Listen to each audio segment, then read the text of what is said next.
दोस्तों नमस्कार। मैं श्यामनाथ यादव मेटकरवादी। ये एक पोस्ट है, इसका लेख है उत्तर प्रदेश गुंडों के हाथ में चला गया है।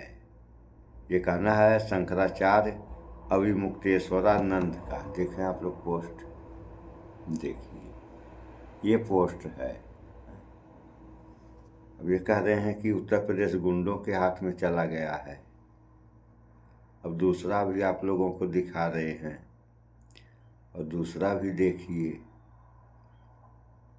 ये है योगी आदित्यनाथ पहले खुद उपद्रवी थे, अखिलेश यादव सपा नेता। देखें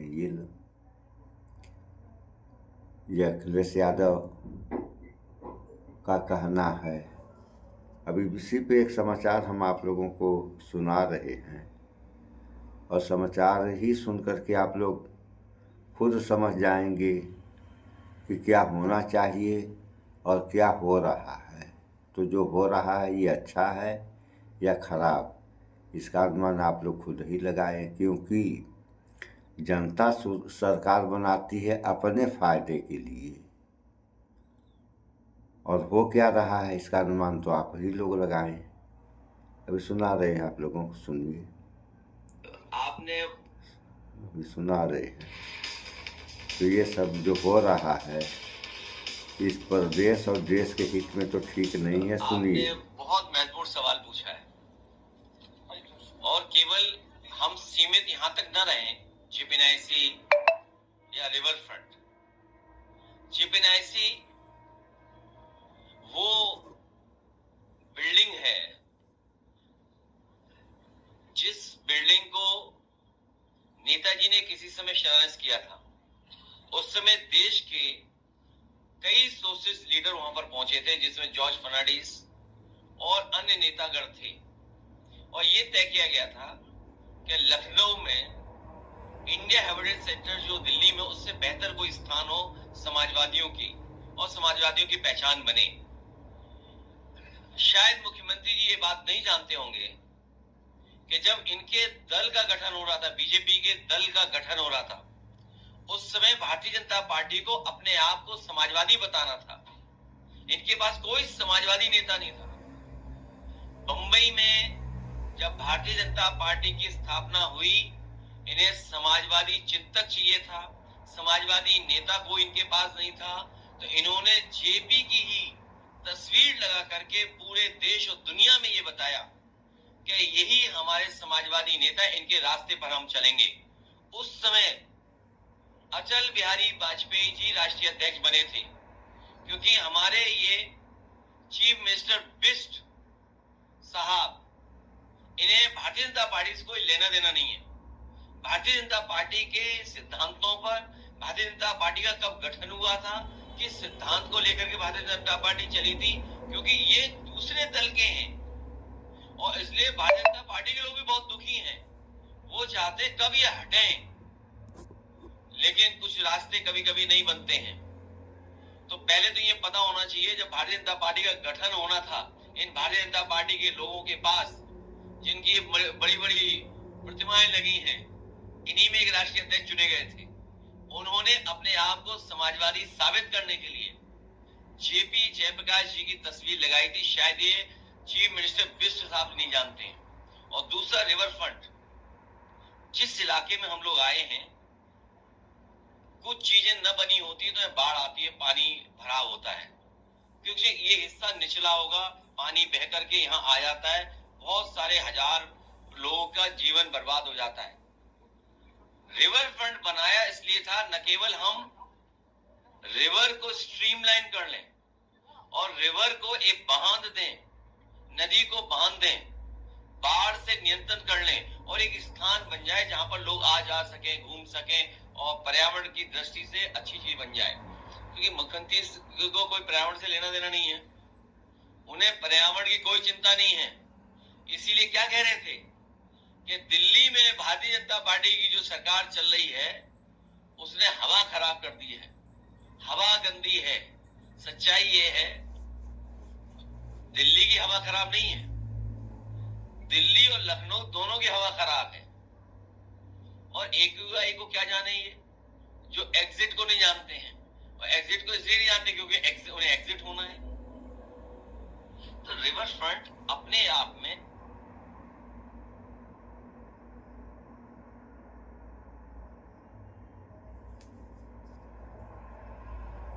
नदी साफ रखने की व्यवस्था थी कि कोई भी नाला उसमें न जुड़े। यही व्यवस्था अगर गंगा में होगी, अन्य नदियों में होगी, तो नदी साफ शहरों में बहेगी। मुख्यमंत्री ये भी कह रहे हैं कि 2017 से पहले उपद्रव प्रदेश था, जब से उनकी सरकार आई उत्तर प्रदेश बना है। ये तो आप बिल्कुल सच बोल रहे हो। मुख्यमंत्री जी इसलिए सच बोल रहे हैं क्योंकि वो खुद उपद्रवी थे। उनके ऊपर जो मुकदमे लगे 2017 से पहले के हैं, और कभी समाजवादियों ने नहीं लगाया। समाजवादियों ने तो बचाया है एक बार को। ये हम स्वीकार करते हैं, गलती है समाजवादियों की कि सहानुभूति रखते हैं कभी कभी, लेकिन सच्चाई ये है, उपद्रव, लोगों में झगड़ा कराना, हिंदू मुसलमान करना, आगजनी कराना, नफरत फैलाना, ये मुख्यमंत्री जी का काम रहा है। ये मुख्यमंत्री जी में धाराएं थी, और ये मैं नहीं कह रहा हूं, हमारे देश के पूजनीय शंकराचार्य जी भी कह रहे हैं, और पूजनीय शंकराचार्य यहां तक कह रहे हैं कि लोकतंत्र के मंदिर में गुंडई भाषा अगर कोई इस्तेमाल कर रहा है तो यही हमारे चीफ मिनिस्टर बिष्ट साहब हैं। एफआईआर को लेकर के कल आप लोग जा रहे हैं चुनाव आयोग, एक डेलीगेशन जाएगा विधायकों का, जो मिलेगा जाके फॉर्म 7 को लेकर के, और अज्ञात लोगों की तरफ से जो वोट कटवाए जा रहे हैं। ये अज्ञात लोग कौन है? ये अज्ञात लोग वही हैं जो अनरजिस्टर्ड संगी साथियों से मिले हुए लोग हैं। शंकराचार्य जी को लेकर के एक बड़ा बयान दिया उन्होंने, कहा कि जो लोग पहले शंकराचार्यों पर लाठी चलवाते थे वो आज आर की बात करते हैं। ये किसने कहा? फिर मैं कह रहा हूं, हमारे मुख्यमंत्री बिष्ट जी कुछ नहीं जानते।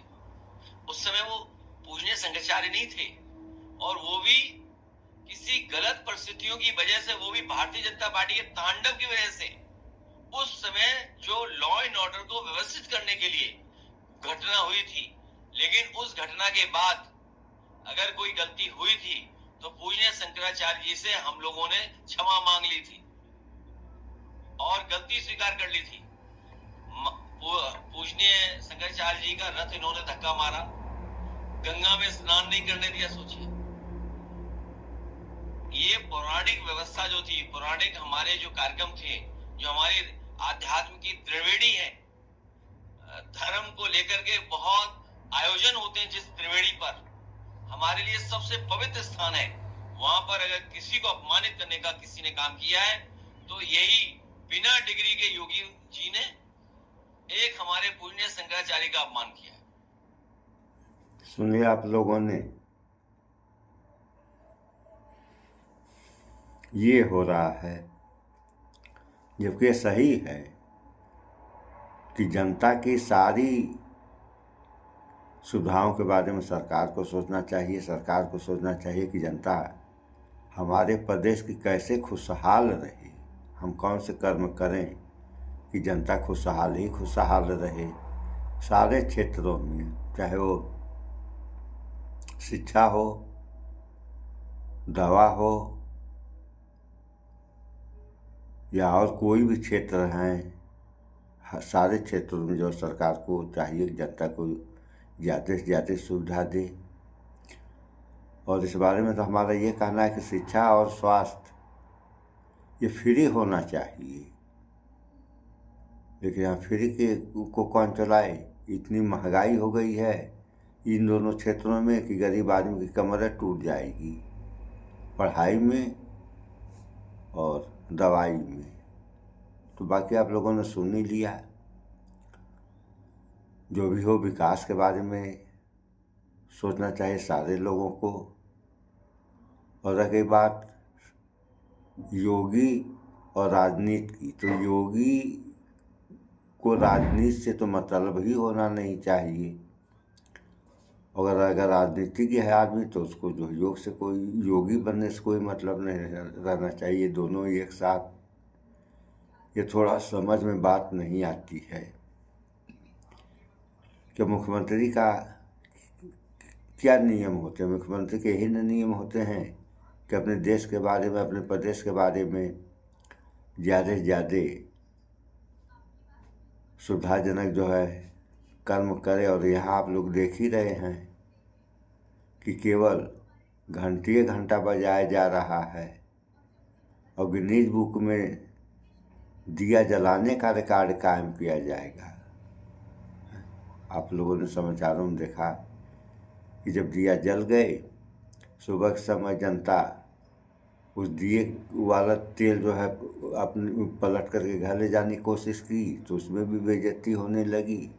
तो अब ये भी नहीं होना चाहिए, भले तेल बर्बाद हो जाए। तो जब सारे कर्म बर्बादी किए जाएंगे तो आबादी कहाँ से होगी? इन सब बातों पर विचार करें आप लोग। सो इस वीडियो में इतना ही। भाईचारा बना कर रहें, स्वच्छता अपनाएं, शुद्ध खाएं, स्वस्थ रहें, शिक्षित बने। जय विज्ञान, जय संविधान। नमस्कार।